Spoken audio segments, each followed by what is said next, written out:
to Atomic Lizards. We are a trio of friends podcasting about the Godzilla franchise and other films we love. I'm Miranda, the film fanatic. I'm Udi, the de facto film expert. And I'm Dan, the kaiju extraordinaire. Today, we will be talking about each of our top 5 favorite films of the year, as well as some honorable mentions.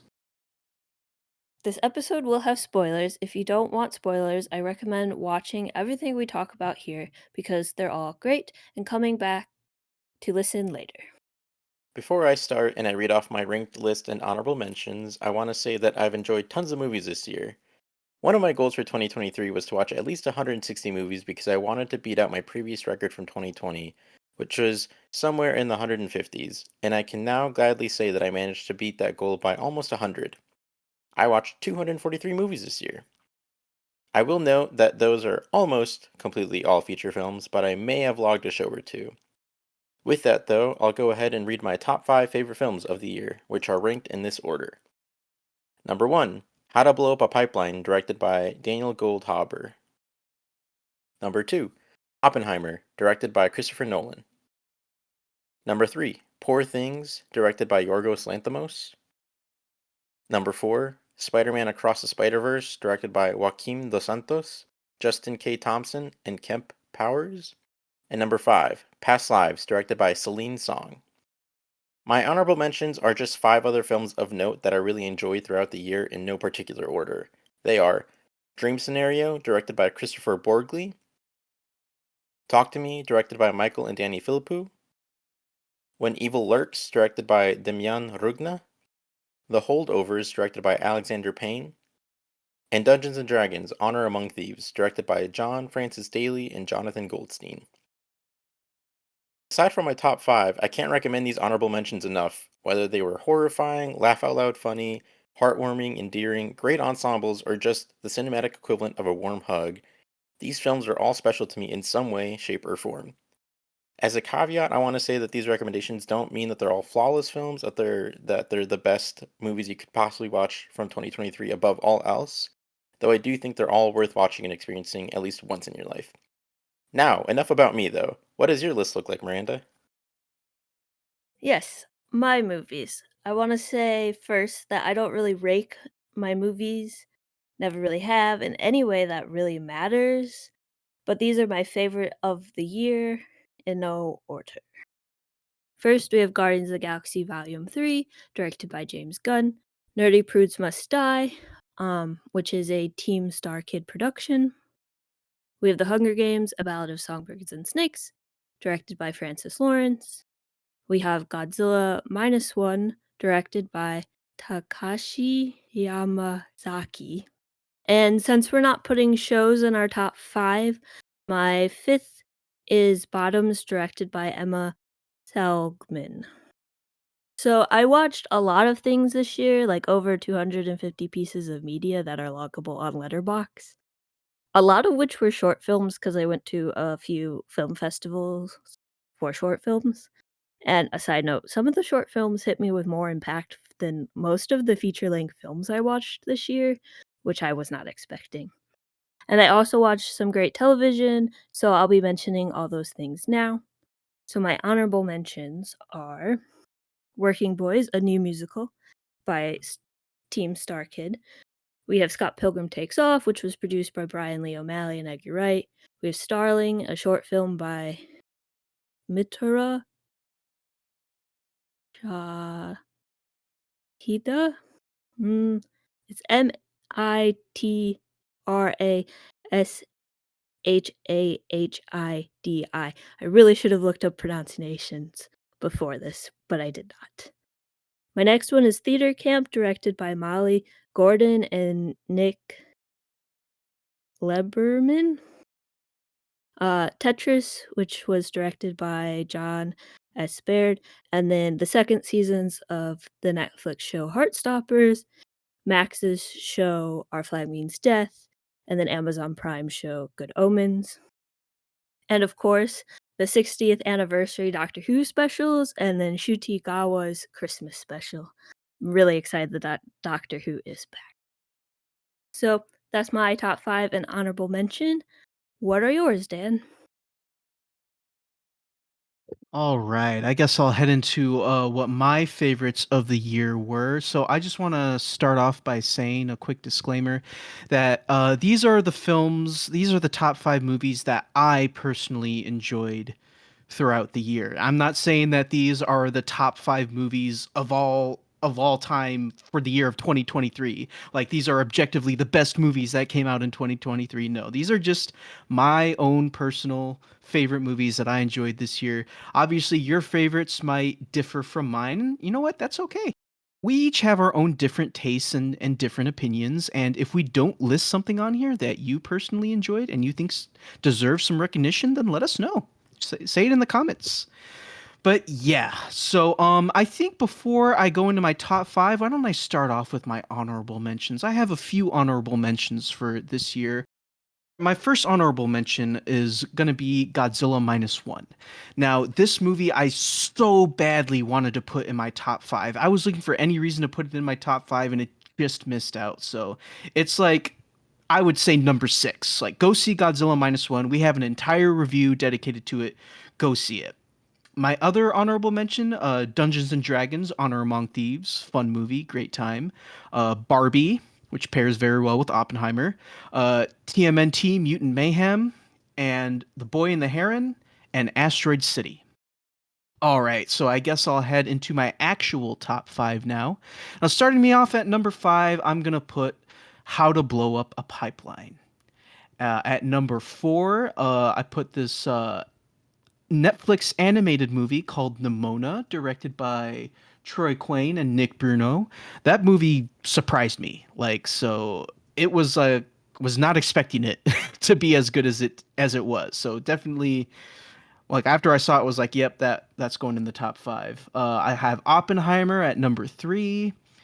And then, no surprise here, I have 2 comic book movies as my top 2. At number 2, I got Guardians of the Galaxy Volume 3. And at number 1, I got Spider Man Across the Spider Verse. Awesome. All right, it's really fun to see how similar and different all of our lists are, especially like laid out all like this. But that being said, let's start talking about our top 5 and why we chose them. So for me, my number 5 movie was Past Lives, directed by Celine Song.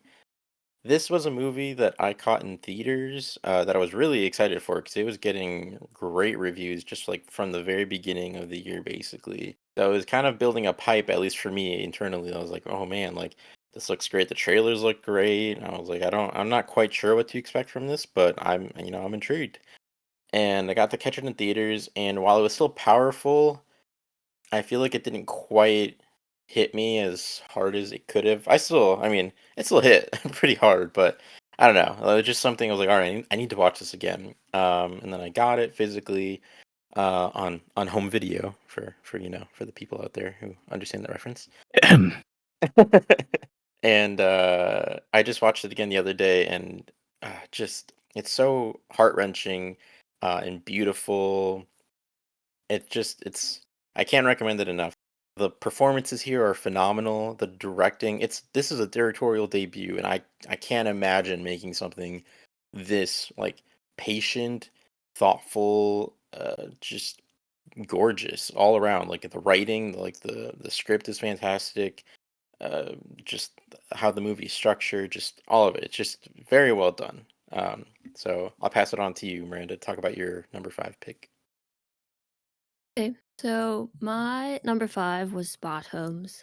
Um, really, technically, it's Scott Pilgrim Takes Off, but for this discussion, it will be Bottoms.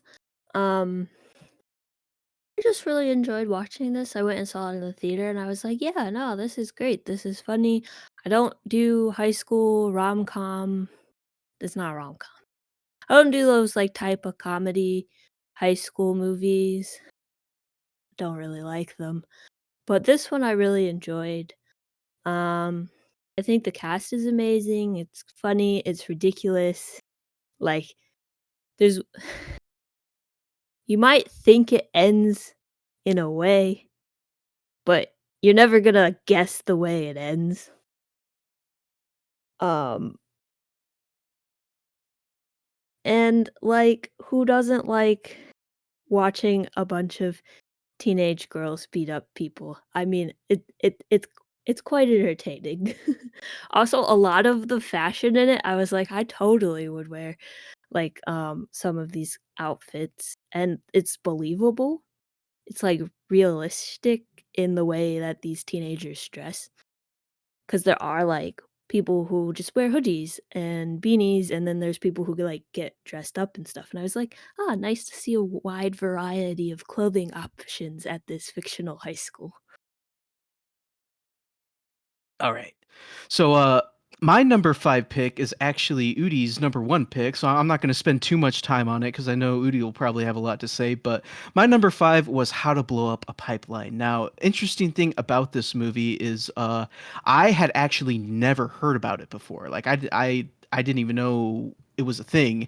And then I know that Udi and another friend of his like had mentioned it before, and I was like, "Oh, I wonder what that's about." So Udi invited me out to go see it one day, and like it was a unique experience for me because like I this was the first movie I went to go see in theaters that I knew absolutely nothing about. Like I didn't know what the plot was about. I didn't see any trailers. I was going in completely blind.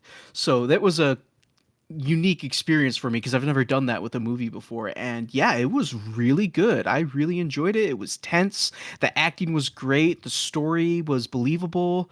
It was a really good, solid film. I'd highly recommend it. Great movie. All right, so now we're on to number four. Uh, Kind of similar to Dan and the last one, my number four is his number one.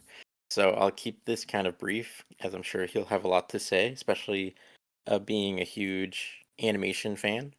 But for me, my number four is Spider-Man Across the Spider-Verse. It's just quite simply one of the most gorgeous animated films I've ever seen. The different art styles, the character designs, the like location design, like just every aspect visually is a visual treat. And that that aside, like it's a sequel to like a phenomenal animated movie that I loved from 2018, Into the Spider-Verse for those who may not know.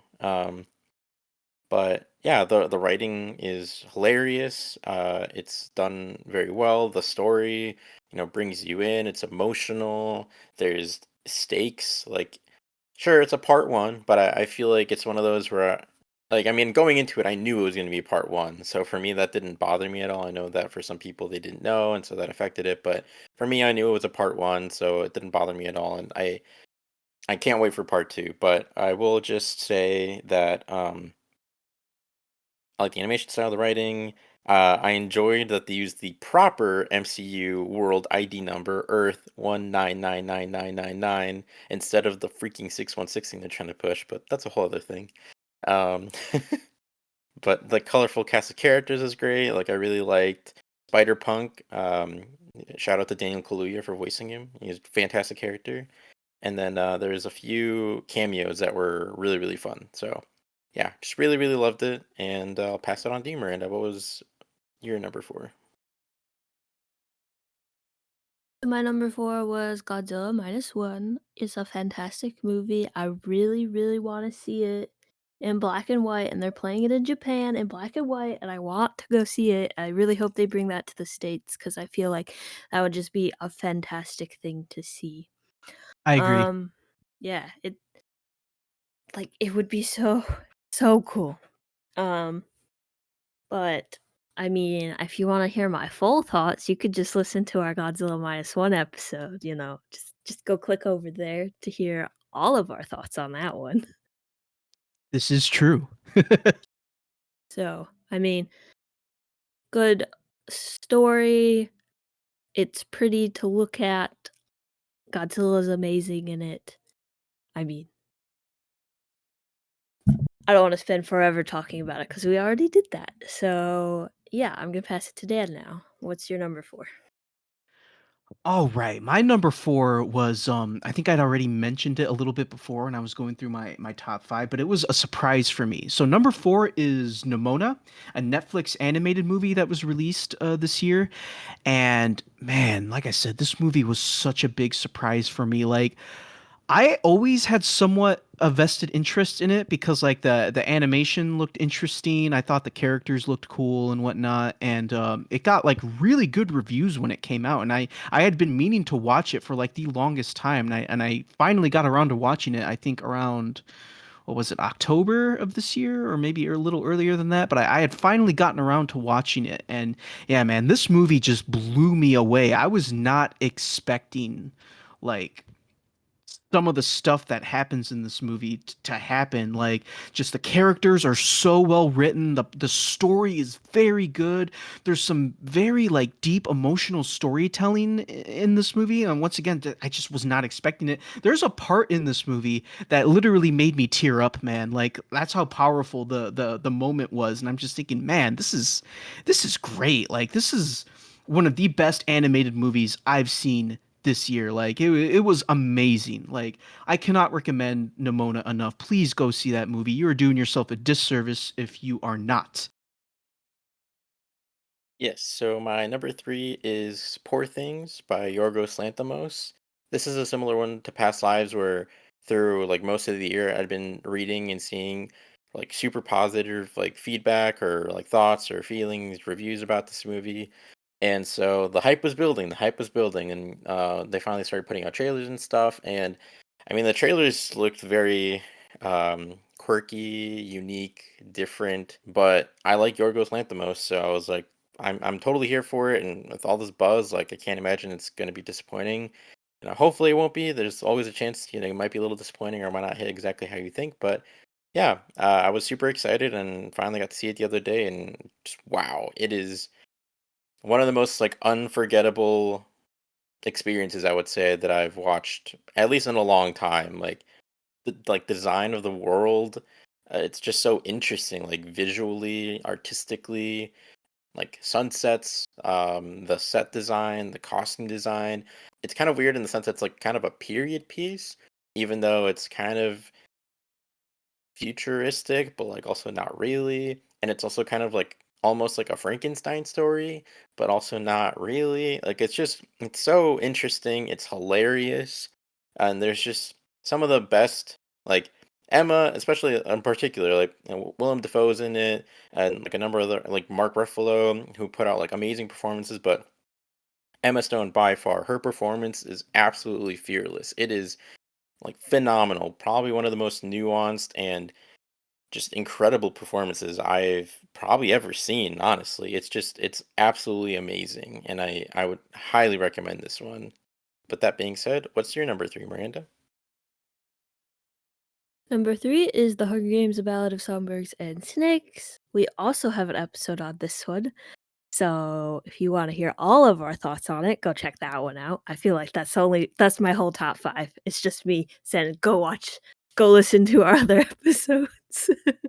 But I really love The Hunger Games as a franchise. It's one of the first fandoms I got into by myself, so having a new one out this year just brought a lot of, like, participating in that fandom space back to me, and it was enjoyable watch. A little long, but at least it's not a part 2. Part 2s are annoying, um, in some cases. But yeah, The Hunger Games, Ballad of Songbirds and Snakes, great movie, good cast. I love the '60s, like, style they went with the television and the Mentor viewing room. I like, Lucky Flickerman, and I really forgot how brutal that story is. Um, so just to see it on screen was pretty cool. So, Dan, what is your number 3? All right. So my number three is a little known indie film about the father of the atomic bomb. No, I'm just kidding. My number three is Oppenheimer. So this movie is always going to be a very memorable theater experience for me because like me and Udi, we did do the Barbenheimer day. So we saw Barbie and Oppenheimer in the same day, and that was a very memorable theater experience. But Oppenheimer, we got to go see it in the IMAX, and we saw it in that one IMAX theater that's actually a legit IMAX, not a Limax like the AMC. And yeah, no, it was great. It was interesting because I saw Oppenheimer twice in theaters, and the first time I saw it, I thought it was pretty good, although I did think it got kind of boring at times. But then the second time I saw it, I was like, wow, this movie's great. Just like everything about this movie, like all the pieces that are put together just make it work. The acting is phenomenal, the story's very good, the cinematography's great, the dialogue's great. Just every this movie literally just has everything going with it. It's probably one of Cillian Murphy's best performances. um, if you have any interest in like history or like World War II or like the Manhattan Project, please do yourself a favor, give this a watch. And even if you don't, I would still recommend giving it a watch because there might be something there that uh there might be something there for you. Even if you're not interested in the subject matter. But yeah, no, great movie. Another Christopher Nolan banger. I mean, what else is new, right, Udi? So and speaking of Oppenheimer, like what's your number two, my dude? Definitely nothing we talked about recently. Definitely not Oppenheimer, because that'd be kind of funny, wouldn't it, Dan? Maybe just a little bit, yeah. No, it is actually Oppenheimer. So yeah, so my number two is Oppenheimer. Again, I'll do the Miranda thing. We did an episode on this if you want to go check it out. But outside of that, yeah, I mean, it was a phenomenal theater experience, not only just being a double feature with Barbie, but I also got the opportunity to go see this in 70 millimeter IMAX, which was like super cool. I'd never gotten to I'm see. so jealous. Oh, it was so cool, Dan. Oh, so cool. Yeah, I'd never gotten to go see a 70 millimeter IMAX, so that was a really special occasion. And yeah, I mean, I love Christopher Nolan. He's one of my absolute favorites of all time, and thankfully he came back with an absolute banger. You know, Tenet. We don't talk too much about Tenet. It was totally fine. It wasn't a terrible movie, but definitely his weakest, I would say, ever so far. It indulged in all of his worst tendencies, and I'm glad that he was able to bounce back from that and just come out with something that was well written, hit thematically, had an amazing score, amazing performances, just like a fantastic story and a very important one. But yeah, okay. So that's my number two. What about you, Miranda? What's your number two? My number 2 is Nerdy Prudes Must Die. This is a Team Star Kid Productions, which we have not covered, so I'm actually gonna say some stuff here. Okay, so we covered The Guy Who Didn't Like Musicals. That is part of the Hatchetfield universe for Star Kid. So is Black Friday and Nightmare Time. They're all part of the same Hatchetfield universe, although each story takes place in a different version of Hatchetfield. So, Nerdy Prudes Must Die is yet another Hatchetfield story from a different universe, and I don't even know if I was aware that this was coming out this year, but I watched it and I have not thought of anything else other than this movie. Or I guess technically it's a pro shot of a musical. I have not thought of anything else. This has literally attached itself to my brain and will not leave, which I am perfectly okay with. So it's like one of those aliens from the guy who didn't like musicals. Yeah, actually, he's not an alien. They're not aliens in The Guy Who Didn't Like Musicals, but technically they're like technically the blue goo is part of this his name's Pokey. He's part of the Lords in Black and they're like gods from the black and white. Um some could argue demonic gods, demons. You know, whatever you want to call them. They're not very good. But they're in this. So Nerdy Prudes Must Die, for a general like synopsis, I guess, is about these four kids in high school and they get bullied by this bully all of the time. It's very terrible. And they're like, yes, you know what we need to do? We need to prank him. And the bully ends up um dying and coming back as a ghost and basically murders and tortures these kids at this school. Um in order to get rid of them, they call the Lords in Black um, to help them solve the issue. Obviously, there's more to it than that. There's some really great songs in this. There's some really great um, stage directions, costume design. It's like very well made and produced. And Team Star Kid usually is always on top of their game, and they are for this one. So if you like Heathers or Heathers musical or like Mean Girls to an extent or anything like those types of stories and movies, maybe possibly Carrie. I've never seen that one, but it feels like it gives off that vibe. Um, or you like horror elements in a musical setting, then this is like the perfect thing for you to watch. And I highly recommend it. It is a fantastic piece of media, and I think everyone should watch it. And I did mention earlier in my honorable mentions Working Boys. That is also part of the Hatchetfield universe, um, which is also great. And some of the characters from Nerdy Prudes Must Die are in that. Same with other characters from the other Hatchetfield things. They're in that short film too. Um, but if you really like catchy songs and ghost and murder and romance, yes, there's a whole romance side plot going on in the whole thing, and it melds together so well. Like, it's it's fantastic.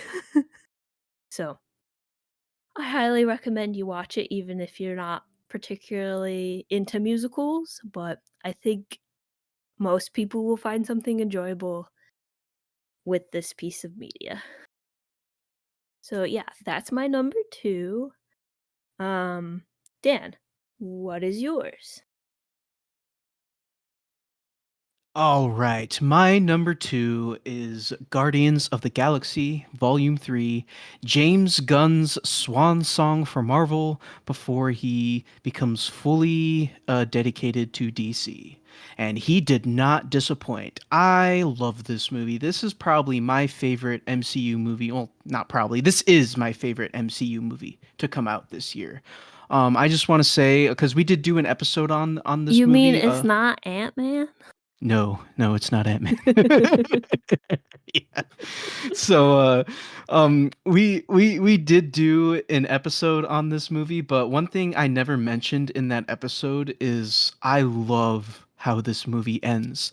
This movie, the ending just makes me so happy. Like it just fills me with a lot of joy because we see all the pain that Rocket goes through throughout the entire movie, like him nearly dying, to seeing his super tragic backstory, and then like just to see him happy at the end. Just oh man, it just fills me with glee. I love seeing Drax dance and everything, and it's just such a great ending to a wonderful little trilogy. Like, I know with because the thing with these movies, especially since we all knew that this was going to be James Gunn's last Marvel movie, everybody was expecting everyone to die. Like, I was expecting most of the Guardians to die, but no, Gunn was like, I'm not going to kill these characters off. They're going to live on, but their stories are going to be done, at least for some of them. Like, Rocket is still part of the Guardians, and but like Drax's story is kind of done. Peter, like he's back on Earth, and Marvel already teased his return, so he'll probably be coming back. But I just love the way that Gunn ended things for these characters. It's once again just such a great ending, very heartwarming. The villain, crap, what was his name again? Udi, what was High the name of the villain? Evolutionary. Yeah, High Evolutionary. The High Evolutionary, great villain, probably one of the better MCU villains we've gotten recently. I mean, and I'm sure most of people that are into superhero movies have already seen it, but once again, just if you haven't seen it, please go watch it. You don't, I would argue you probably don't even need to keep up with the MCU. Like maybe watch the first two Guardians films, but if you're not someone who keeps up with the MCU, I would still recommend this anyway. A great movie. James Gunn did not leave without a bang. That's all I'm gonna say. All right, on to our number ones. Udi, tell us about your number one, your favorite film of the year. So my number one is a little movie called How to Blow Up a Pipeline. So it was kind of hard to pick between this and Oppenheimer because there's definitely part of me that believes that Oppenheimer is just the better film. But I think the ultimate reason why I ended up deciding to go with How to Blow Up a Pipeline, and there's a couple of reasons, I guess. For one, it's a little shorter. It's like half the run time of Oppenheimer. So immediately it makes it a bit more rewatchable just because it comes in like right out the gate, like at a quick pace, and it's thrilling. It keeps you intrigued. Like it introduces characters in a fun way, and well, an effective way, I guess. And it just never relents. It just keeps going, going, going, going, and then it just finally it ends, and then it's over. And I love Oppenheimer. I think it's like honestly kind of a masterpiece. It's incredibly well done. The production values for the budget that it had, like for being like a blockbuster, like it's a pretty low budget blockbuster, and for how gorgeous of a movie it is, it's incredibly impressive what they're able to do. But how to blow up a pipeline, like not only is it an indie movie, but aside from like them doing a really great job with the budget that they had, I kind of can't believe that this movie got made. It's very controversial to say the least. If you haven't gotten it from the title, it's about how this group blows up a pipeline. It's a hint of Mr. Robot Revolution with like the nonstop anxiety of a Safdie Bros film, but I honestly think it's just one of the most important films of at least this generation. Like it's riveting, it's well thought out, it's excellently paced, and the acting, like Dan mentioned, like the performances are like fantastic. They feel like real people, honestly, and it's one of the most impactful calls to action through film that I've ever seen. I know that there's a number of other environmental movies, like in my environmental activist films. There's a lot of other like political revolution films, but that's from like the ones that I've seen, which is not as many as it should be. This definitely it's a 10 out of 10 for me. I don't think I think it was just everything that I could have wanted and even more. Like one aspect that I never would have expected that I would have loved as much as I did was the musical score. Oh, it's so freaking good. It's like it's synthy and it keeps the thriller aspect going, like the heist kind of vibe going. Just it's so good. So good. Can't recommend it enough. Uh Give it at least one shot. It might not blow everyone's pants off, but I genuinely think that it is just a phenomenal film that just does not get talked about enough, especially like this year is pretty jam-packed, but man, I don't think I could ever forget this movie. But that being said, let us know your thoughts on your number one, Miranda. My number one is Guardians of the Galaxy Volume 3. Again, we have an episode about it. Go listen to it. But I love the Guardians. They're my best friends in the MCU, I guess. I don't know. They're the besties. I love them so much. Guardians of the Galaxy. Um, those are my Marvel movies. Those are the ones that I love with a passion.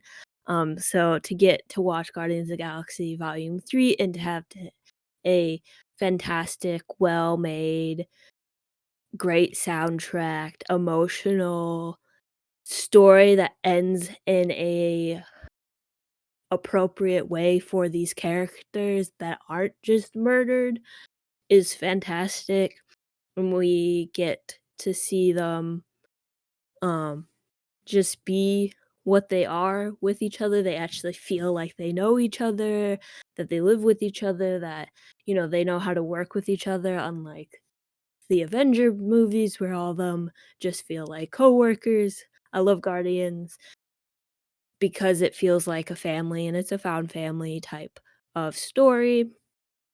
Um, I really, really, really, really, really want the strawberry milk carton fizzy milk drink that Rocket drinks at the beginning of the film. So if anyone knows where to find one of those that isn't Disneyland, let me know because I want one so bad and they didn't make it as merch, which slightly annoys me, but, um, there's that, and I got the soundtrack on vinyl recently, and it's just a fantastic piece of media. Like, I love the Guardians. Unfortunately now, because the Guardians are done, I have no interest really in the MCU, so, um, if they come back, I'm gonna be all for it because I just love them so much. But yeah, great movie. Check out our review. Dan, what's your number 1?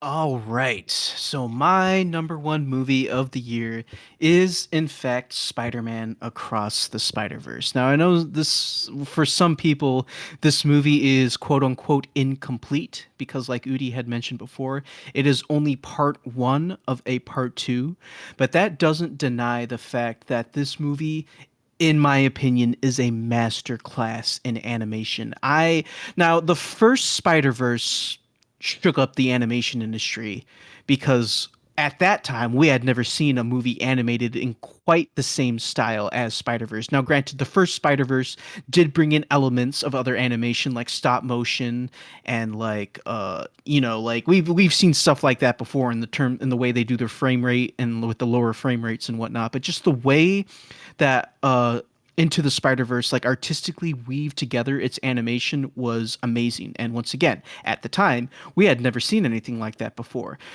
And I believe I had said this in our review of Across the Spider-Verse, but I did not think it was possible for them to top the animation in the first movie. And by God, they did it. The animation, like I said, just masterclass. Like Gwen's world is a literal painting coming to life.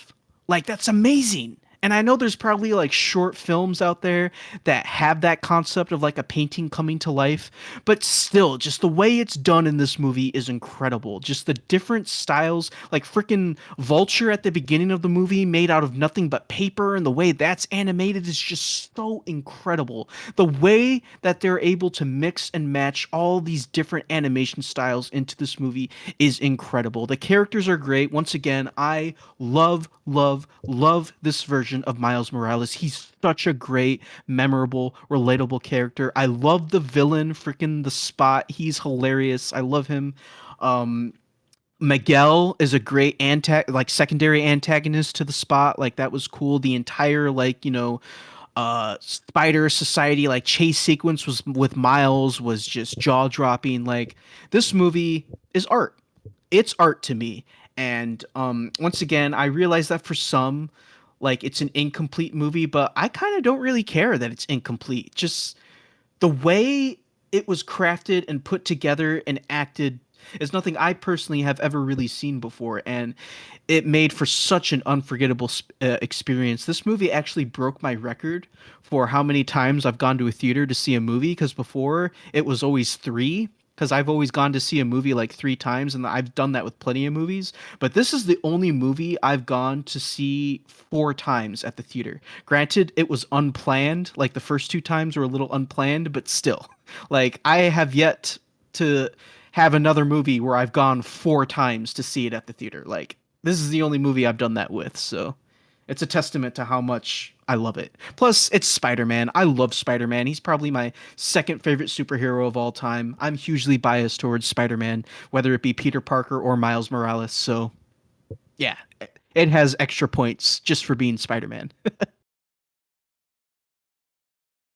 At face value, do we have any movies in our list that we're shocked to see on each other's lists? Like they're higher on our lists or they're just not on our list at all that we would have expected? I would say no. Both of your lists very much are you guys specific. Like Udi, be like, okay, you got some Christopher Nolan, you got maybe some more thinky sad pieces. I haven't seen How to Blow Up a Pipeline or Poor Things or Past Life, so I don't really know what those ones are about, but those kind of make sense for who you are. And then Dan, your list makes sense too because you like animation, so of course like Spider-Man is going to be on there. And you have talked how you liked How to Blow Up a Pipeline, and again for animation, Nimona on there makes sense. So for me looking at your guys' list, I wasn't very shocked. Yeah, I mean that's fair. Yeah, I would agree as well. Like, I'm not very surprised by how your guys' list turns out either, because like Miranda just perfectly well put it. These lists really do represent each of us as individuals. And like with Udi's movies, I'm gonna be honest, like most of them I haven't seen. Like I haven't seen Poor Things or Past Lives. Well, I guess that's only 2 out of the 5, which isn't most of them, but still. So like I can't really I can't really comment on those movies, but like yeah, I know Udi was a really big Spider-Verse fan, so that makes sense for him. And then, of course, we talked endlessly about Oppenheimer. And yeah, like I remember when How to Blow Up a Pipeline came out, Udi was just raving about how good that movie was. So, and then, of course, Miranda, you got like Star Kid on there and Hunger Games, probably two of Mhm, your like most mhm. favorite pieces of media. So, Yep, yeah, a lot of it makes literally. sense. Yeah. This year was a fantastic year for my 2014 fandoms, like, so many things. We got, Guardians and The Hunger Games and my new obsession, Godzilla, and then you have Star Kid, which is a newer obsession, but not as new as Godzilla. So, like, it Yeah. it just all of the media hit this year, and I was like, "Yes, fantastic." Yeah. I will say though, because I think Udi, did you ask, were we surprised about any movies that didn't make the cut? Now, I don't know about you guys, but for me personally, I was kind of surprised that Godzilla -1 didn't make my top 5, because like by all means and by how big of a Godzilla fan I am, it would only make sense for that movie to break my top 5. But I just, as much as I loved Godzilla -1, I really did feel like the other movies on my list were just better movies. Like, don't get me wrong, I love Godzilla. I loved Godzilla -1, but these other 5 movies on here I just felt like they were better movies, unfortunately. So, I mean, Yeah, that's a good thing, because that just goes to show, like, just this year was a lot of good movies came out this year. So, it's a good problem to have. yeah, that was like the main one for your list where I was like, I mean, like I know you've been pretty conflicted on that one, so I'm not terribly surprised, I guess. But like that was one where I was like, I'm wondering if it'll be on there.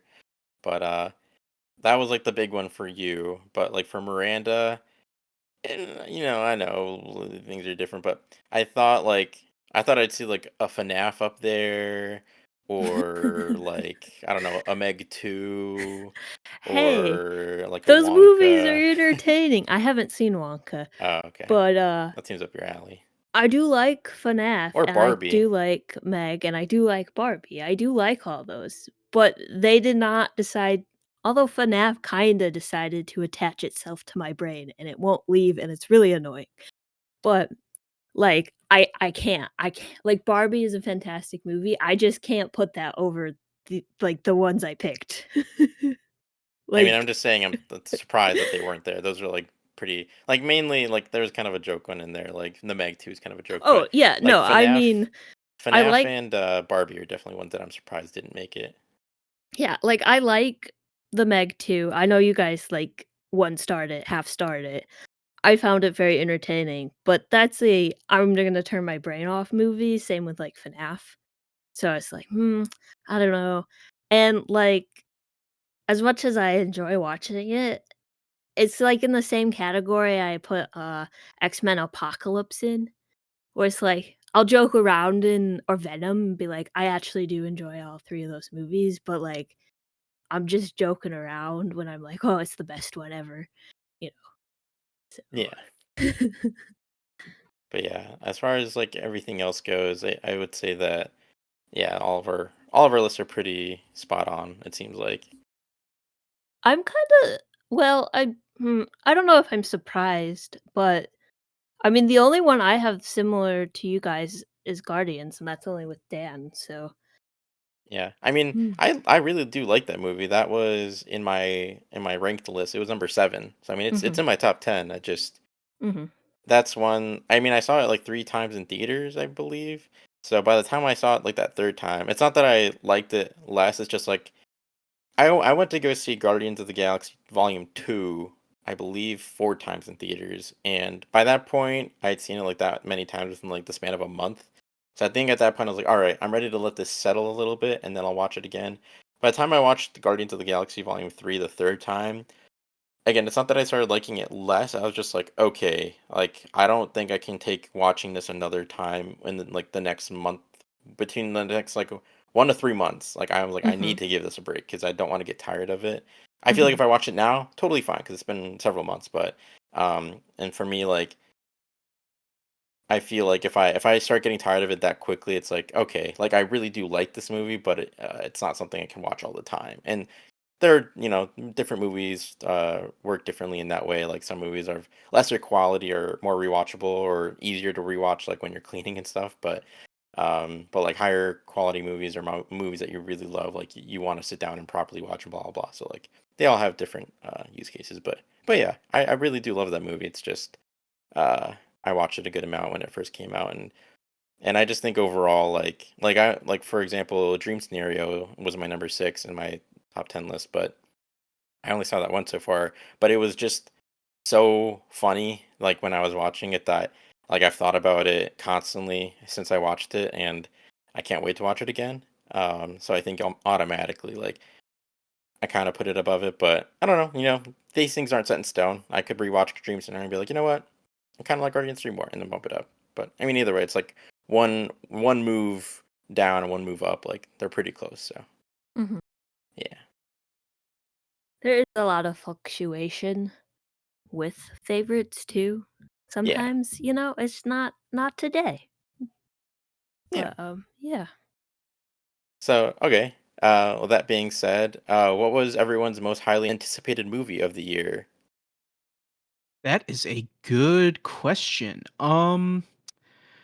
I would say probably Godzilla minus one because Godzilla minus one brought in a type of excitement in me that I haven't experienced probably since Godzilla 2014 came out. Like when the trailers for that movie came out, like I had a feeling that it was going to be one of the best Godzilla movies ever made, but then like people that had seen it started coming out and being like, yeah, this is one of the best Godzilla movies ever made. And my hype levels went from like a 10 to an 11. Like, I got super hyped after that. And I was so excited the day that we went to go see this movie that, like, I was super hyped to, like, get into the theater. Like, I don't know if I really showed it, but I was. I was, like, super hyped to get this to go go into the theater to go see this. It was like, once again, I haven't experienced excitement like that since, like I said, Godzilla 2014. And yeah, it's I would say that it definitely lived up to the hype. Like I said, it just missed making my top 5, but yeah, I would say it lived up to the hype. And you got to see it in IMAX. I did get to see it in IMAX, which was also amazing. Well, what was your most highly anticipated movie, or I guess TV show or short or Um, whatever of the year? well, let's see. Guardians of the Galaxy Volume 3, Nice, um, nice. Hunger Games, Battle of Hamburgers and Snakes. Obviously Godzilla, because we do Godzilla episodes on this podcast, so, you know, obviously that one makes sense. And then the Scott Pilgrim Takes Off, Netflix anime, like, oh, I took half a day off of work. I used vacation time to binge watch that show. Like, I was so hyped Respect. for it. Yeah, I was like, "I have this time and I can't keep it forever, so I'm just gonna do this." And I'm glad I did that because it's a fantastic show. Um, but yeah, I mean, they're just, like, the 3 or 4 core things that I was looking forward to this year, so and they all lived up to the hype. Again, I try to have 0 to little expectations on anything, so, you know, very, very good. Awesome. Yeah, so for me, I would say it kind of fluctuated throughout the year, or maybe it's just like as I knock a movie off my list, like I get more excited about something else. So like the cycle keeps going of anticipation and excitement. But going into the year, the ones I was most excited for were like Beau is Afraid because I love Ari Aster, Spider-Man Across the Spider-Verse, Mission Impossible. But as like the year actually started, and like I started seeing more trailers for movies that came out, honestly, like the one that I was just like I was dying to see when I started seeing the trailers for it was How to Blow Up a Pipeline. Um, just that trailer, the first trailer that came out, like it gripped me, and I was like, oh man, this like because it's also again like indie movies are kind of I feel like are kind of hard to gauge where you see the trailer and it looks great, and it might look unique, it might have a unique premise, it might have a unique like production design style, like for example like Poor Things, but you never really quite know if it'll actually end up hitting or not. Like disappointingly, there was a movie that came out earlier this year called Inside, starring Willem Dafoe, and I remember thinking the trailer for that looked like incredible. Like I was super, it was like it was. I think it was kind of like a bottle episode type thing where he was just like stuck in a setting for the whole movie, and Willem Dafoe was amazing. But unfortunately, it doesn't seem like that movie quite hit. So that was kind of a disappointment at the beginning of the year. But otherwise, like um, I feel like it's just one of those things where you see the trailer, you get excited, and when it hits, oof, like an indie movie that hits so much harder because I feel like it's just so up in the air.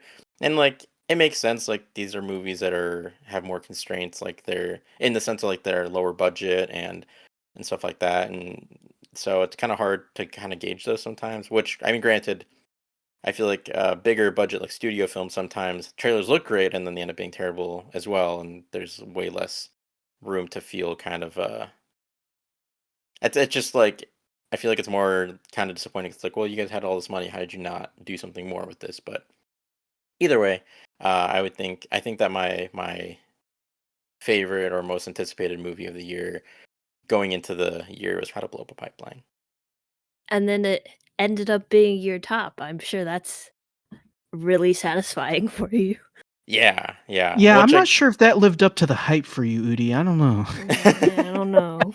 which like again like I will say like if it wasn't if I mean it's kind of an impossible situation if it wasn't the movie that it was, like the fact that it even got made, because like I said, I can't believe that it got made because of the subject matter and everything and how like provocative it is. But like I would say Oppenheimer probably is a better film overall. But like to me, like How to Blow Up a Pipeline was anything I could have wanted from it and even more. And yeah, so yeah, very That's satisfying. always good.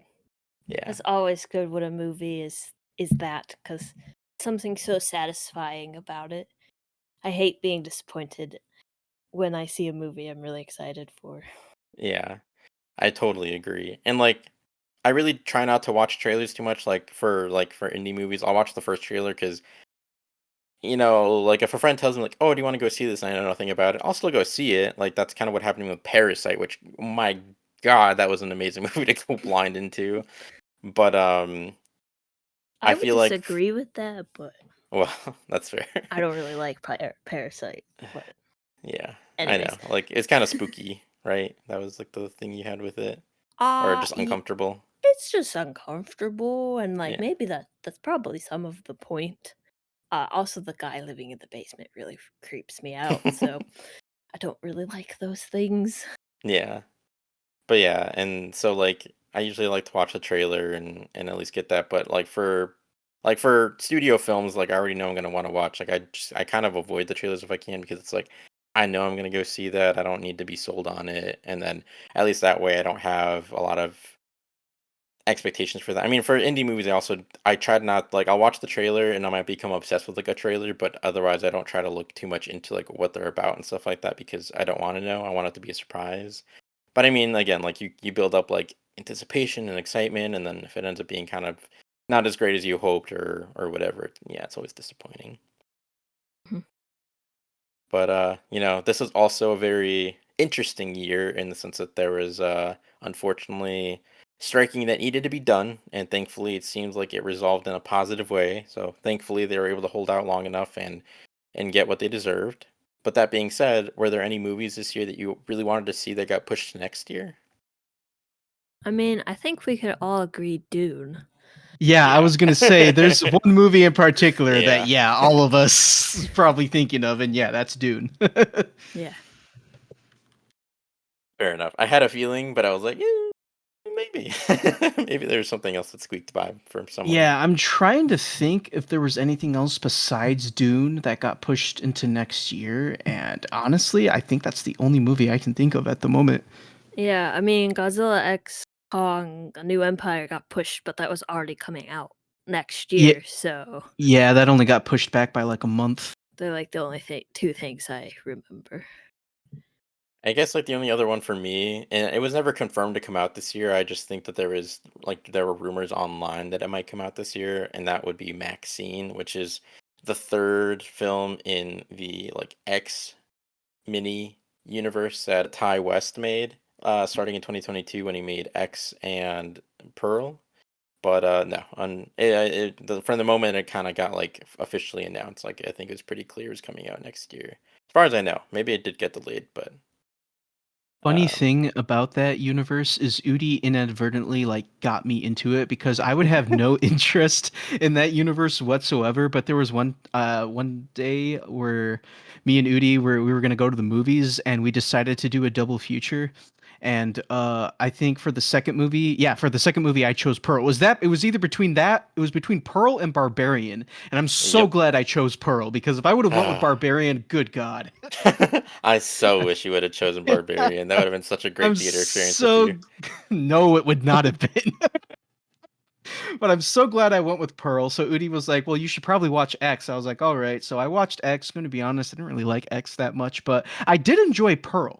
And little did we know that we would see the future Superman in that I movie. called it. We I did, called yeah. it. Udi called it. We didn't know it at the time, but we were looking at the future Clark Kent. So, but yeah, I enjoyed Pearl, and now yeah, the third movie's coming out, and it's like, well, shit. I'm already knee deep into this, so I might as well go watch the third one. So I'm probably gonna go see the third one with Udi when that comes out.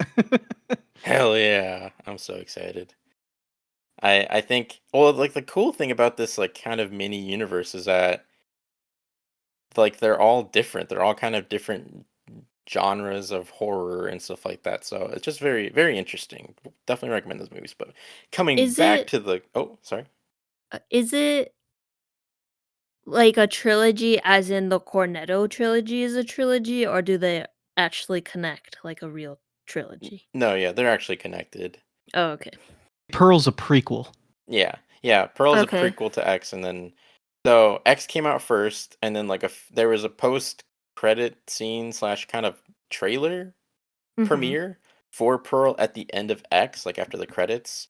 Mhm. Like I remember seeing it in theaters and I didn't know what it was. It just seemed like a fun little thing. And then like a few weeks later or a few days later, I don't know, it came out that they like announced like, "Oh yeah, this is a movie we filmed at the same time like during the pandemic. We filmed both of them back to back and it's coming out in a few months." And I was like, "What?" Cuz X came out I believe in March 2022 and then Pearl came out somewhere around September, I think, of 2022. Um, and then yeah, and then like he Ty West, the director and writer, had already like confirmed like there's a third one coming out, and that's Maxine. And I don't know what the stage of progress it was like as far as like how far along it was done was at that point, but yeah, I was just like crazy that you know people were excited for X, and then it came out, and then all of a sudden it's like, oh yeah, we have two more of these seemingly out of the blue just coming out. Here you go. So. Okay. Sounds interesting. Although I think you said horror, so I might not be watching that. They're really not scary at all, but I don't think you would like X. Okay. Noted. Yeah, Miranda, you probably wouldn't like X, but Pearl's actually not that bad. Yeah. Mm, I So think you could you could probably handle watch Pearl. Pearl. Yeah. Yeah. okay. I'll I keep mean, that in mind. I could handle it, and I feel like if I can handle it, then you probably can. But then again, I'm a little more tolerant, so who knows? But Yeah.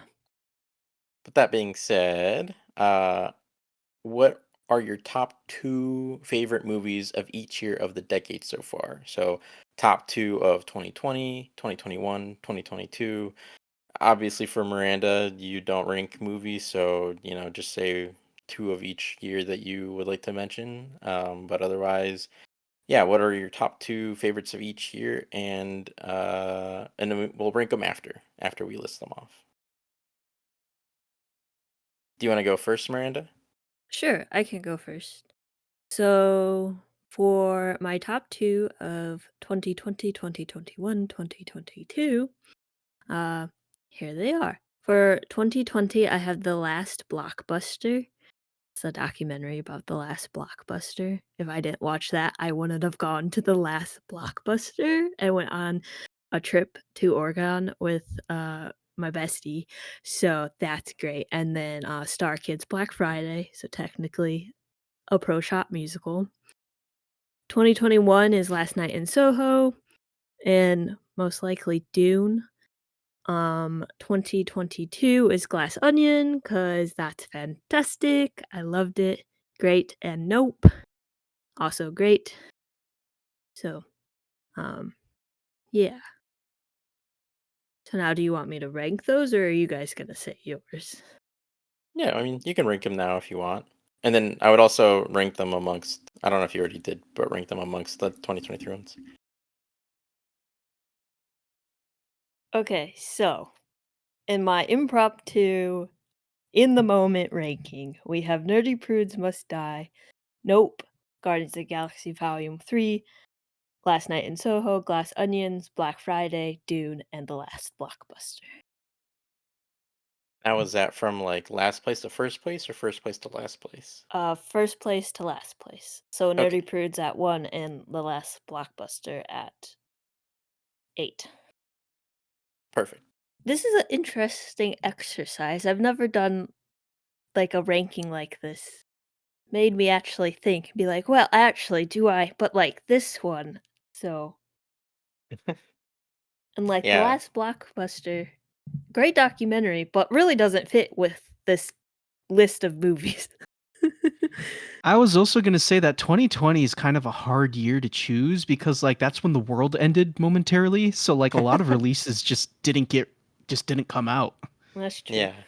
But that's why it makes it an extra interesting here because I feel like so many people watched probably so many smaller movies. I mean, a lot of people probably just didn't watch a lot of new movies or just watched like whatever came out on like HBO Max or Disney Plus. But I don't know. I think it's just extra interesting because like at least for me, I still try to catch like some indie releases that came out that year and everything while trying to keep my sanity during the ending of the world. But I think we were all trying to do that. yeah, yeah, for sure. But yeah, I like doing little exercises like this. Shout out to the letterbox list feature because I love making lists. List making is so much fun.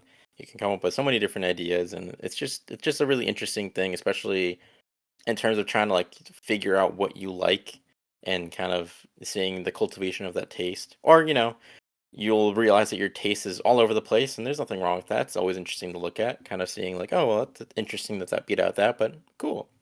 So yeah, Mhm. I always kind of like doing this sort of thing. But yeah, I'll go ahead and do mine then.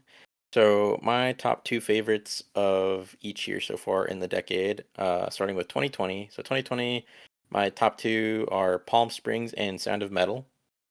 2021, it's The Worst Person in the World and Licorice Pizza. 2022, it's Everything Everywhere All at Once and The Batman.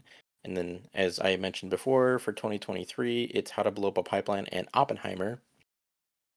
And then the way that I would rank these all together, starting at number one, I'll do Everything Everywhere All at Once.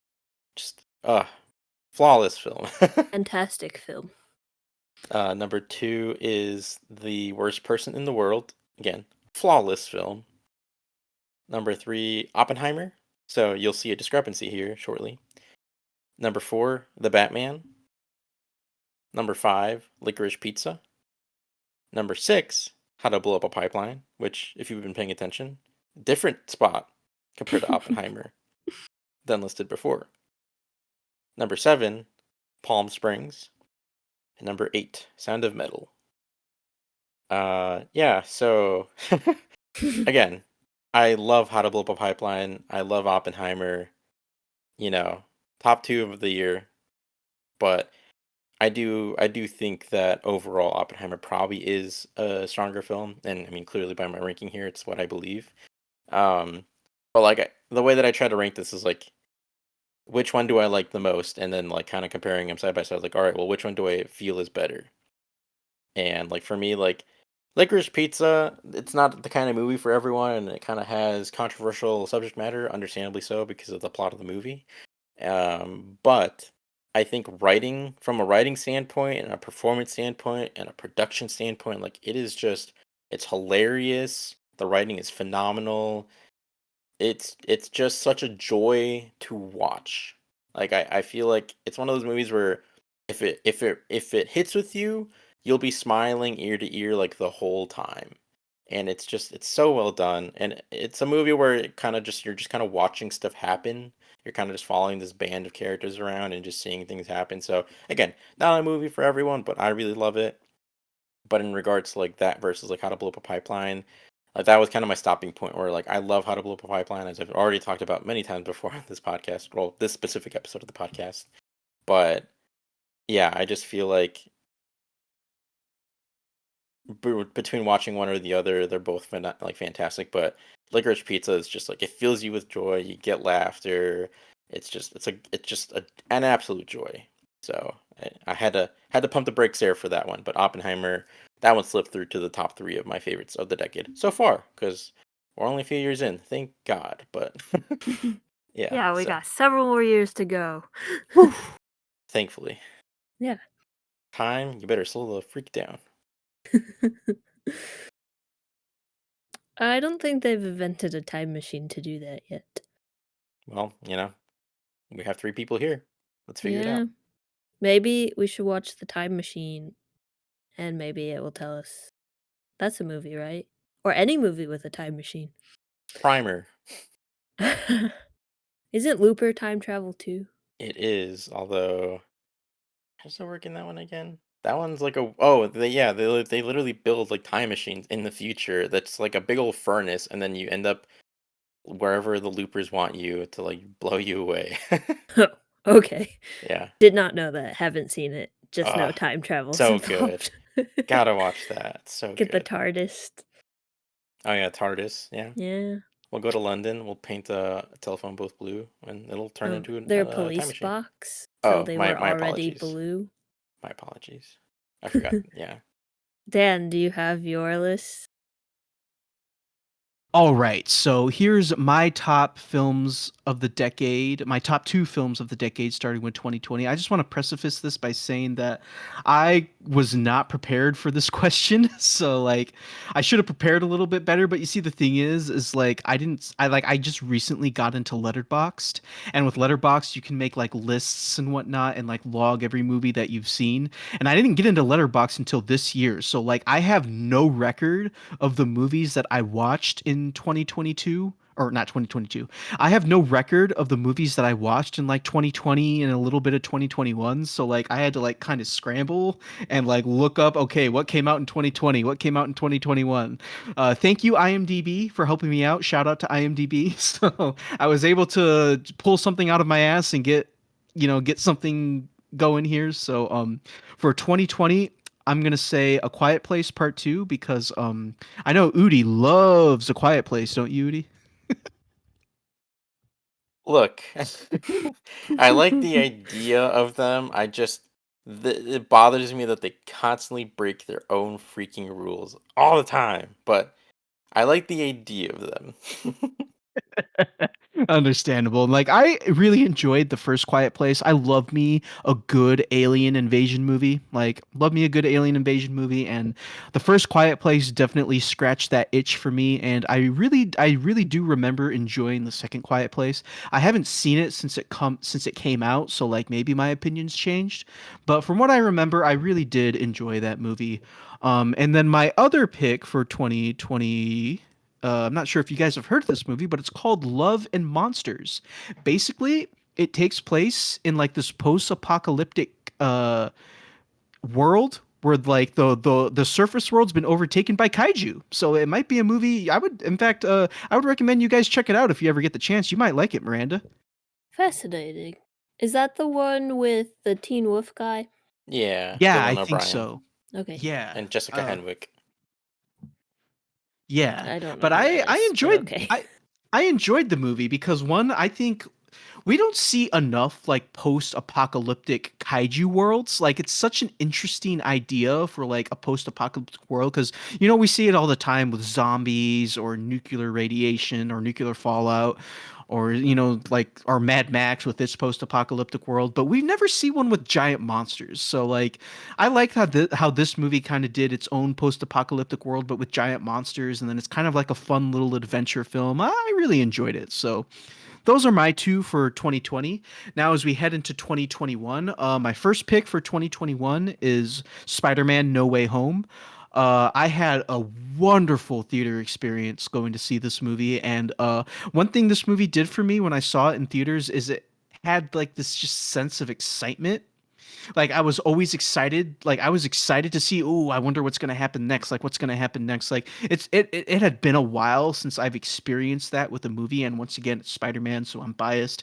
But I love Spider-Man: No Way Home. I thought it was a great theater experience, and like the hype building up to this movie was insane. Like because obviously the big rumor was like, are Andrew and Toby gonna show up in this movie? And that's what everyone was wondering. And I was so hyped for this movie that I actually had dreams about seeing this movie and like Andrew and Toby like showing up. So that was a thing. So yeah, no, I love No Way Home. And then my number one for 2021 is probably Dune. Um, I had read the book that year to get hyped for the movie, and then when I went and saw the movie, I was like, "This is a very good like adaptation of the book. They did a really good job adapting the source material, and just the film itself is just super well made." So I love Dune. So those are I'm my two. still trying to read that book. Oh, are you? I've Yeah, been it can trying be. to read it since before the movie came out, and I'm still Yeah, not done with it. it can be kind of a difficult book to get into, but yeah, I understand that. So for 2022, now I had a hard time trying to choose only two movies for 2022. So for me, it was between Glass Onion and Puss in Boots: The Last Wish. I love both of those movies, but I had to cut one of them, and I didn't know which one to cut because both of those movies just were just so really great to see. I saw both of them in theaters, and they were both like really really good, well-made movies. But I decided to cut Glass Onion mainly because as much as I really do love Glass Onion, I felt like Knives Out was a better movie, in my opinion. Not to say that Glass Onion wasn't good. No, Glass Onion was great. But I just enjoyed Knives Out a little bit more. And the thing about Puss in Boots was, now this is a little bit off topic, but I mean, earlier this year I went and I saw Wonka, and I thought Wonka was going to be bad because I was like, oh, this is just a nostalgic cash grab. Like, this isn't going to be anything special. And the trailers didn't even really look that good. But they put actual effort into Wonka when they didn't need to. And that's how I feel about Puss in Boots. Puss in Boots: The Last Wish is the sequel to a 2013 Shrek spinoff that barely anybody remembers, let alone, I mean, I don't know how it did at the box office, so I don't know how many people saw it, but still, barely anybody remembers that movie, and it didn't even really get that good of reviews when it came out. And now you got the sequel to that. I mean, it's only natural that we all thought this was going to be bad. I thought it was going to be bad because the first one wasn't really that good to begin with, but my God, the effort put into this movie is astounding. Like this movie is not only way better than the first Puss in Boots, but it's actually really good. It's a really good animated movie, and the effort that was put into it was way above and beyond. The effort put into this much effort did not need to be put into this movie, I guess is what I'm trying to say. And by God, they just went and did it. Like this movie is great. Like the villains are great. The story is good. I mean, this probably has one of the best DreamWorks villains of all time with the wolf with its haunting whistle. Like, man, this movie was amazing. So like I just had to include it because Glass Onion, like we all expected Glass Onion to be good, and it turned out to be good. So, but Puss in Boots, nobody expected Puss in Boots. To because of that, I think it deserves the recognition. So that's why I chose it as my number two movie. And for my number one movie, I mean, come on. I've said multiple. I had like a bajillion other comic book movies in my top rankings. You all know, I've said it before, I'm a big DC stan. Of course, I'm going to put The Batman as my number one for 2022. The Batman was amazing. Like I saw, like, me and Udi, we saw this movie when it came out, and then immediately the very next day we went to go see it again. Like, that's how much we loved this movie. I love this movie. Yeah, it's a little long, but just the cinematography, the acting, the action, the fight scenes. The fight scenes are great. And I love this movie reminded us that Batman, sure, he's a vigilante, sure, he can, bust some heads, and he's this dark loner of a character, but he's a hero. And this movie reminded us all that yes, the Batman is a hero. And I really loved that this movie showed that again. Okay, so to kind of rank my top movies of the decade, at number 8, I got Love and Monsters. At number 7, I got A Quiet Place Part 2. At number 6, I got Spider Man No Way Home. At number 5, I got Puss in Boots The Last Wish. At number 4, I got Guardians of the Galaxy Volume 3. At number 3, I got Dune. At number 2, I got Across the Spider Verse. And at number 1, I have The Batman. That's very Dan core. That's a Dan core list right there. Yeah, Yeah, that's really. very you. But I love that. It's perfect.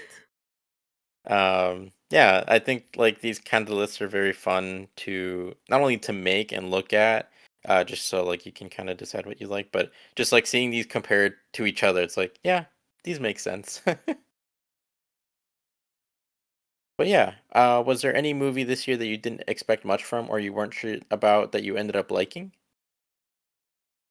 That's an easy one for me. I would say Barbie because once again, and I had mentioned this in our review of Barbie, I didn't think Barbie was going to be good. Like I was watching the trailers for that and I was like, wow, this looks kind of bad. Like I didn't, and I didn't think the humor wasn't meshing well with me at first. So I truly did not, and once again, I thought it was going to be another typical like, oh, this fictional character comes to the real world and gets into fish out of water shenanigans. Granted, that is kind of what we got, but not really. We got the characters coming to the real world, but not so much the fish out of water shenanigans, which I appreciated.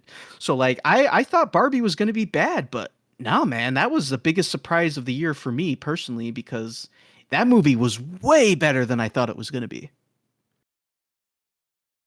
Yeah, that makes sense. Especially I remember as soon as we finished that movie, you like turned to us and you were like, "Wow, that was actually pretty good." Yeah, exactly. So Yeah, so for me, because I was looking through my ranked list, and I would say thankfully most of the movies I was looking forward to I liked, and then the ones that I figured I wouldn't like, I didn't really like that much. I feel like I'm usually pretty good at kind of detecting like this is gonna be for me, this is not gonna be for me, that sort of thing. But I would say if there's one, and I'm not saying, look, I'm not saying this is one of the best movies ever of all time. I'm not saying it's one of the absolute best movies of the year. Uh, I'm just simply saying didn't expect anything from it, and I was surprised that it was actually kind of okay. Like it wasn't bad. It was totally fine. And that would be the Gran Turismo based on a true story movie. that actually What a is the movie's title. full title, by the way, Yeah. Gran It is. Turismo, based on a true story. Look, it is just straight up marketing, but as For a real, it is though. it is There's a PlayStation logo in every single scene, like basically, yeah. But as like a boy, a boy who grew up playing racing games and like hearing about the Gran Turismo like tournament where like you get the chance to like race in real life and blah blah blah. Like I have a personal connection to the situation. Like I always thought like as I loved racing games growing up and I was like, oh man, it'd be so cool like have a fast car and be able to like race and blah blah. Like I've always loved cars since I was a kid. I actually wanted to be a car designer from a young age, from when I was like 4 until I was in about like I don't know, 8th grade or maybe like first years of high school. Up until that point, like I just wanted to be a car designer my whole life. It wasn't until I discovered that, you need to be an engineer and you need to be good at math and know math. And like, I was good at math, but I didn't love math. And so that was like yeah, maybe not. But yeah, again, I really feel like this is one of those movies where it's really not that bad. I think that the race sequences are are really entertaining. Like there's great drone shots, like when like throughout the racing and stuff like that. Yeah, there's tons of cringy and cheesy and corny moments for sure. Some of the writing is not that great, but like the moments that hit are honestly are pretty good. Like, and again, the camera work, like technically speaking, like the movie isn't too bad. Again, it's not like, oh my god, the cinematography, cinema. No, it's not that. But just as like a regular old kind of not super high budget movie about like racing, like it's not bad. I enjoy it. So I would say that one because I truly thought, especially with "You puked on my lawn" over and over and over again for a month in the theaters, I thought I was like, look, I love David Harbour, don't, and I love Archie. How do you say his last name? It Medique. sounded I like you don't know. said Met when Archie Meh. Archie, no, he's Archie. Yay, no.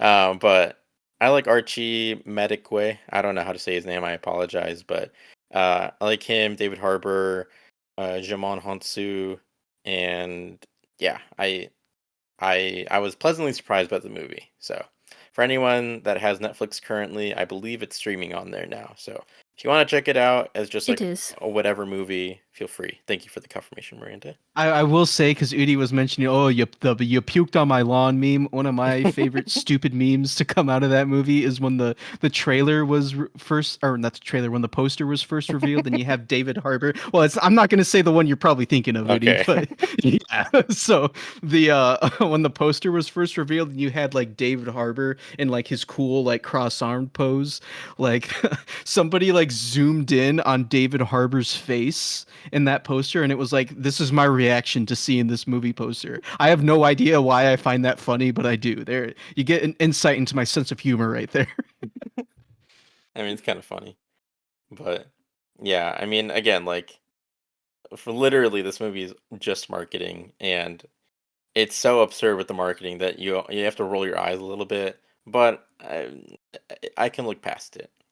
So I wanna say that, I watched this movie and, yeah, it confuses my entire brain. Like, the editing, the shot compositions of the racing, the special effects, I'm like, "What is going on here?" Like, the plot is not hard to follow at all, but my brain was just like, "Nah, this is not this is confusing." And I don't know if that's because 'cause I've never played the video game, so I don't know anything about the video game, but my brother was telling me that it is very much like how the video game looks, so I don't know if that's where the confusion comes from, but yeah, maybe because yeah, I don't know. like I've spent a lot of my lifetime playing racing games, and I didn't feel it was hard to follow in the editing or anything. But Yeah. I mean, yeah, I also like a lot of the racetracks that they went on. Like I know from like playing Mhm. racing games like Gran Turismo or Forza Motorsport. So yeah, so if you have Yeah. none of that knowledge, like it's interesting that you say that because I never would have expected that. But Yeah. yeah, I could see that. I mean, Interesting. the only thing I have to compare it to is, cars, and they race NASCAR, so that's just 4 lefts, Yeah. rights, lefts, 4 lefts in a row, so very different filming style, and one's animated anyways, so Yeah. I will say they took some creative liberties with that movie because the Oh, for original sure. story takes place in the PS3 generation, but in that movie it's the PS5 generation. So Yeah. mm, I mean, they made some tweaks to the story and kind of combined multiple true life stories of like these gamers that became racers and stuff like that, just to use the marketing straight in the podcast.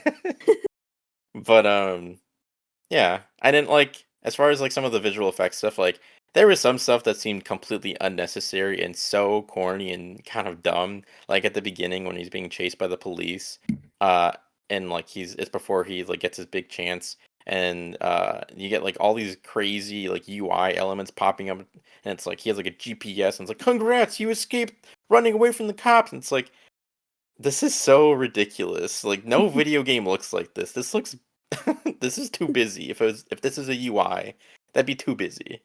Calm down. hey, they gotta tell you it's a video game, and then they have to Ugh, make sure you know that PlayStation exists. yeah, I know. But Anyway, did you Yeah. discover your movie? Yeah, so the movie that I watched this year and ended up liking a bit more than I thought I was going to, is called Joyride.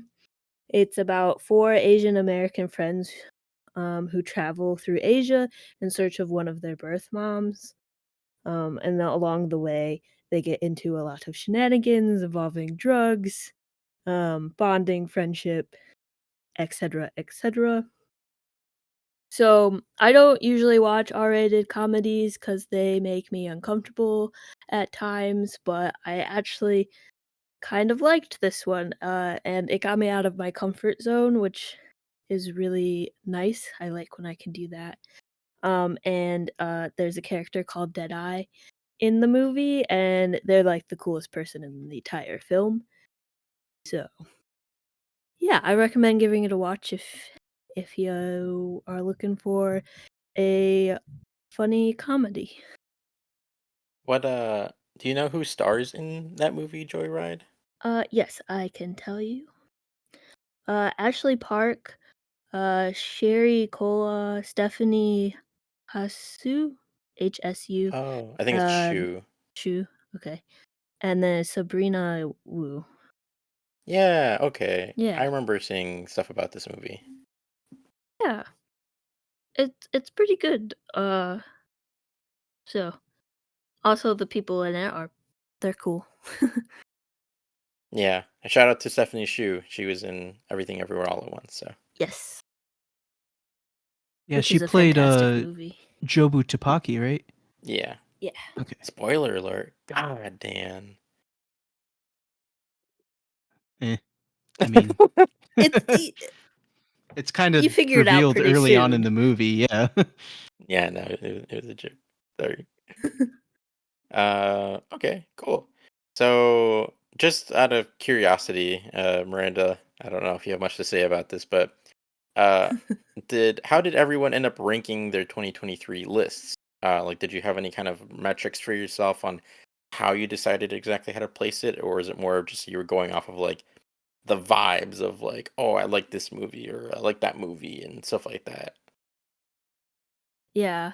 So, as I said earlier, I don't rank my movies usually in any way that matters. So, this is purely off vibes and how these movies attach themselves to my brain and won't leave me alone. So, not a very scientific or objective, a very subjective way to do it, but that's the way I did it. At the end of the day, it's your own ranking. So, I mean, however, if you were to decide to rank things, I mean, it's just however you feel, So, That is true. but yeah, Dan, how did you decide on how to rank your 2023 movies? Yeah, so I mainly went off of I went more off of personal enjoyment than I did off of like, actual quote unquote quality of the film in terms of its filmmaking and its acting and direction because like if you look at my list for example, like I have Guardians of the Galaxy Volume 3 ahead of like Oppenheimer. You go and you ask like a really huge like film bro slash film buff or whatever, they would probably disagree with me and say, no, man, Oppenheimer's like a way better movie than Guardians of the Galaxy Volume 3. And like, sure, I could probably agree with that. But for me personally, like, when I was trying to decide between Glass Onion and Puss in Boots, Miranda was like, if you were on a deserted island and you could only watch one movie, like which one would you watch? And like, don't get me wrong, like I love Oppenheimer, but if I had to choose between watching Oppenheimer and Guardians of the Galaxy Volume 3, I'd probably go with Guardians Volume 3 just because I personally enjoyed it a little more. So while I do recognize that the way I have my list ranked, like I might have some movies that some might consider objectively better than like another movie. For me, it's not about what's objectively better, it's what did I enjoy the most in kind of in conjunction with how good is the quality of the film because like I don't know, like I loved Dungeons and Dragons Honor Among Thieves. Like that was probably one of my favorite movies of the year, but like is it my number one of the year? Like I wouldn't put that at number one because like the other movies that I have on here were just better. Like just in terms of the quality of the movie were just better. So it's kind of a combination of both like the quality of the film and how much I enjoyed it. But in the end, personal enjoyment kind of beat out the film's quality, if that makes sense. Yeah, and I mean, like, totally for making your own personal rankings, like, that totally makes sense. Because at the end of the day, it shouldn't be like, if you're making your own rankings, it shouldn't be about how other people perceive these movies. It's about your preference. It's about what you like and how you would rank that. So, yeah, totally makes sense. For me, it's kinda similar to Dan's. I definitely, like, take the overall film quality into consideration, but at the end of the day too, I try to look at, like, how memorable it is to me, so, like, do the performances stick out? Like, is the sound design, like, incredible? Like, cinematography-wise, do I just constantly think of shots from that movie after watching it? Is the musical score, like, stuck in my brain? Do I have to, like, constantly be listening to it to kind of, like, get it out of my brain and be able to go on about my day? Uh, like, was there stuff in the production design that I really love? Like, stuff like that. And then I would say, like, the last factor, and this is probably, like, one of the biggest factors for me, is how rewatchable it is. And this to me, especially this year for some reason, like, I there are movies that I love that are super long, and it doesn't bother me at all. Like, I'll watch them whenever I wanna watch them, and it is what it is. But for me this year, I feel like movie length has truly kinda played a factor in the sense of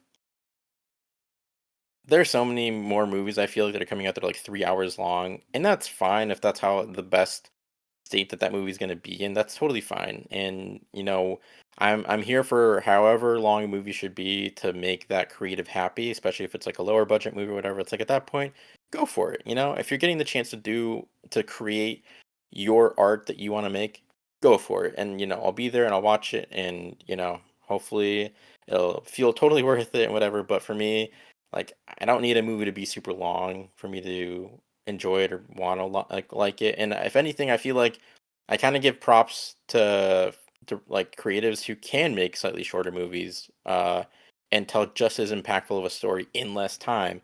Obviously, every story is different. It's kind of hard to say like, oh, that should always be the case because no, some stories need more time to develop. But I'm definitely am becoming more of a fan of shorter movies because as much as I love watching movies, I feel like there comes a time where it's like, all right, like I'm spending so much time watching movies. It's like I kind of want to do something else too. Like I have other hobbies I kind of want to do. So it's nice to have shorter movies in there as well. But that being said, so like Killers of the Flower Moon, fantastic movie. Great book adaptation from what I've heard. I haven't read the book, so I can't personally say, but heard it's really great. But it is obscenely long. And so like that's a movie that like really well made and everything. But if you ask me if I wanna watch that or if I wanna watch, like, How to Blow Up a Pipeline, just to keep the meme going because I keep talking about it, I'm gonna do that because it's, like, an hour and a half, and it's super thrilling and impactful, and, like, I wouldn't wanna watch Killers of the Flower Moon on a given day. Like, it's a fantastic film, but that's just not a movie that theoretically you can just drop everything to watch on, like, a Tuesday night, whereas you can drop everything and watch like, a 90-minute movie. So that's just how I feel about it. But, again, everyone's different. For some people, it'll only be the quality of the film that they care about or stuff like that, and that's totally fine. But yeah, it's always interesting to see how people rank their lists differently.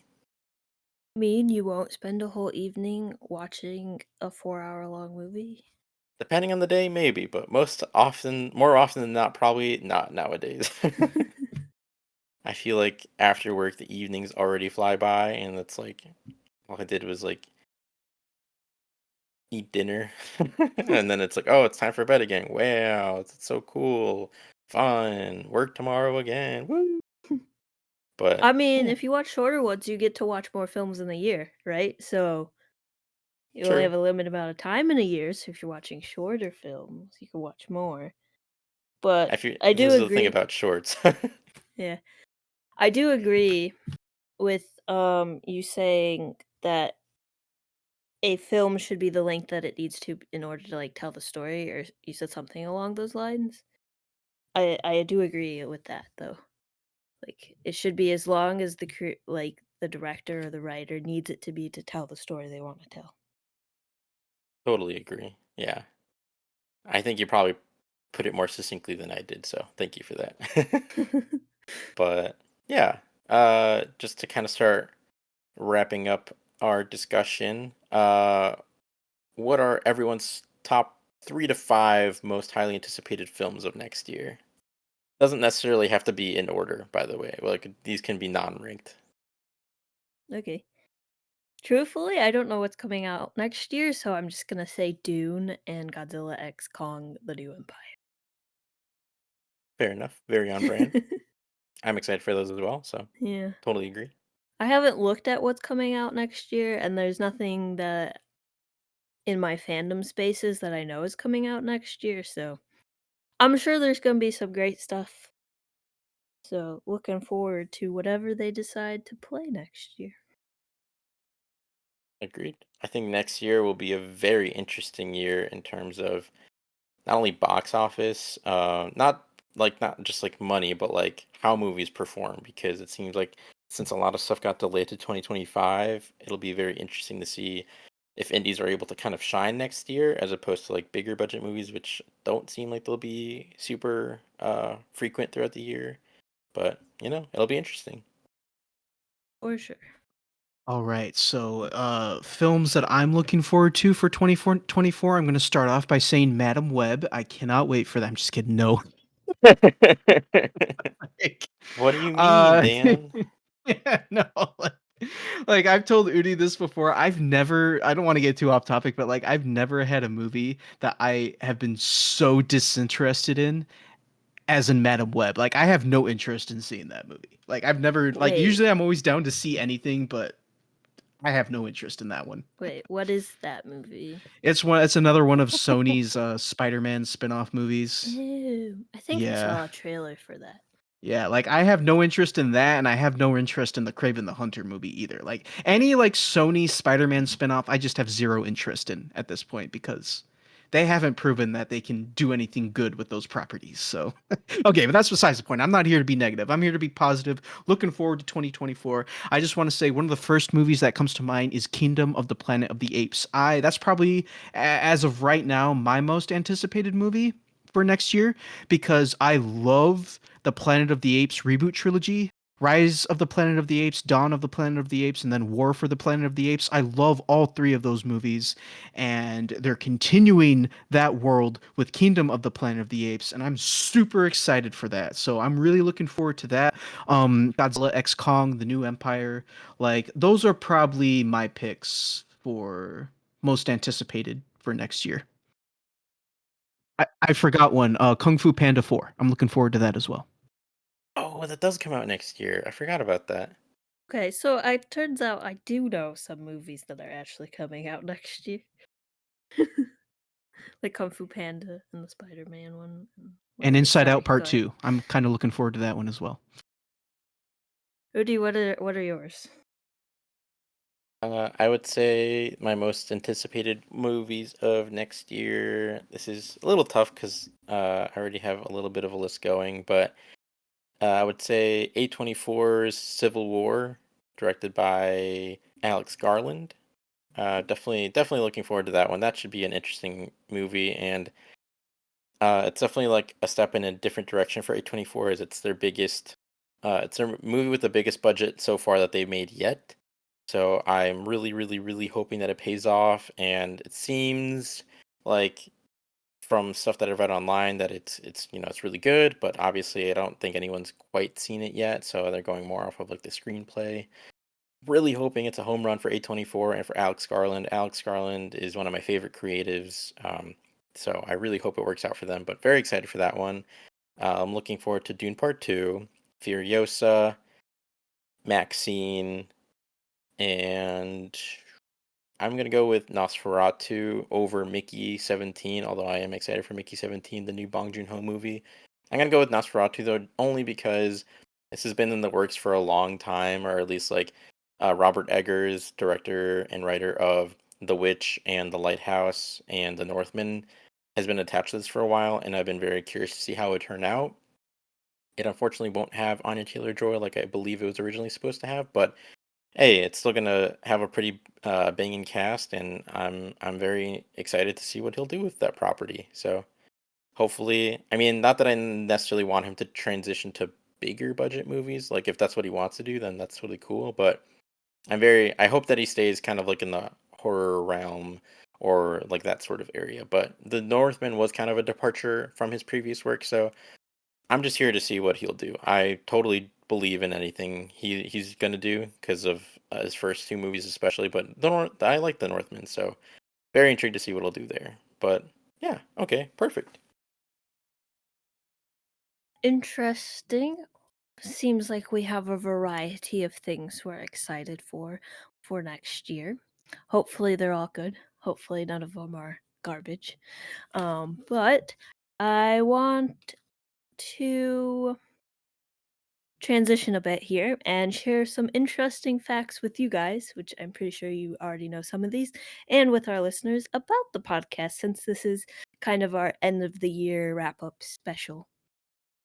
All right, so just some facts here. We've had 29 episodes released in 2023. That's with 37 movies covered, because we did have some specials where we covered more than one movie.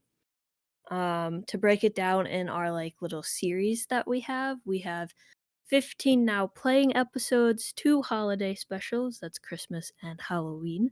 We have 8 Kaiju Corner episodes, and then we have 4 of our favorite episodes, which I was not expecting when we started this a year ago. I thought we would mostly be talking about Godzilla, but I'm so glad that we have created these little series and that we get to cover some new stuff because it is one, it's relevant, and two, it's just interesting and we get to go see movies together or separately and then we get to talk about them, which I always enjoy.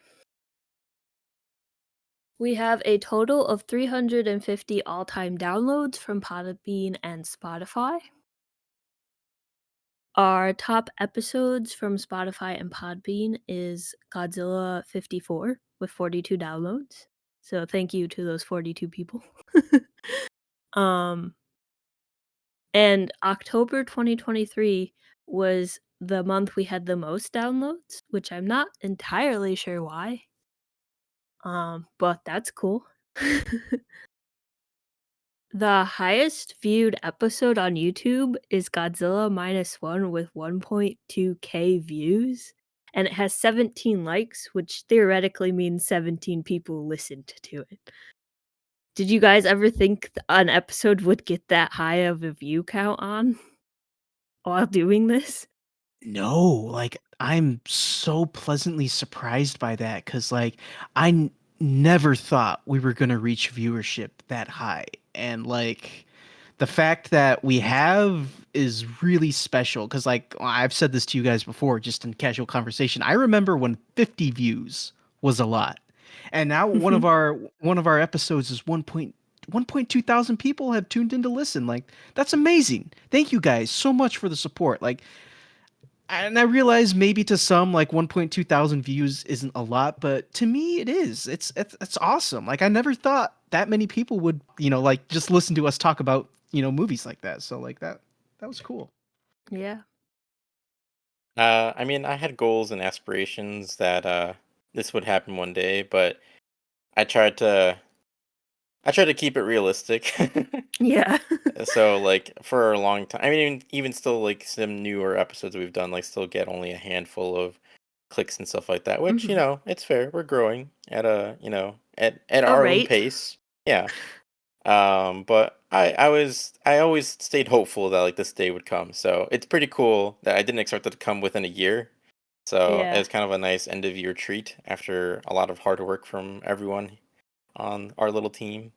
Mhm. But yeah, thank you so much for your support and for listening. Everyone, anyone and everyone that has listened, clicked, shared, or anything, it's greatly appreciated. So thank you. Yeah. I mean, just seeing that number, it just means that many people clicked on our thing. Truthfully, I don't know how many people listened, but like that's amazing. And to anyone who like consistently listens to us, again, it's very much appreciated and we thank you for consistently listening to us. Um So yeah, it's crazy. Um, so our second most viewed on our YouTube channel, or most clicked at least, is The Marvels at 566 clicks slash views. And then our third one is Blue Beetle, which is kind of crazy. I don't really understand these numbers or any of our analytics anyways, so I hope next year we can have something new to share on all of this, and maybe I'll understand it a bit more. I have no idea. But, yeah, speaking of the YouTube channel, we have 26 subscribers, so thank you to 26 of you for subscribing. I wish I would know how many people follow us on Spotify. I have yet to figure that out, so hopefully next year we'll know. And we were stuck at 19 for the longest time, but I think our Godzilla minus one episode definitely helped get some new people to be aware of us. And so yeah, and so our listeners come from Spotify, Podbean, and YouTube because that's where we're at. Hopefully next year we can figure out Apple Podcasts so we can get on there. We're working on it, I guess. But our downloads come from all over the world, mainly United States, because we are based in the United States, so that makes sense. But the UK has shown up a few times, and Japan, Canada, and Mexico are also in the mix occasionally, which is crazy.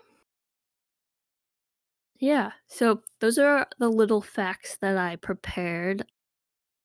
I hope next year goes very smoothly and we get to produce even more episodes and talk about even more cooler, funner, awesome things. And I hope that we get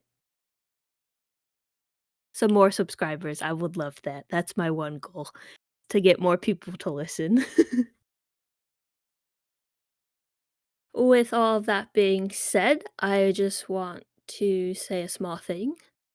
We want to give thanks to everyone who listened over the course of the last year, to all of our guest hosts, to anyone who shared our episodes, and of course, our friends and families, all of whom support us through this project. And it really means a lot and is very much appreciated because, like, hey, a podcast is a lot of work. And I'm sure, at least I know my family has heard a lot about my podcast and the amount of work that actually goes into this. So the support just means a lot to all three of us. So thank you.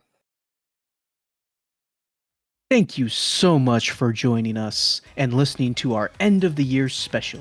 If you're interested in hearing more, check out our previous episodes. And as always, you can find us on Instagram at Atomic Lizards Pod and on Letterboxd at atomic_lizards.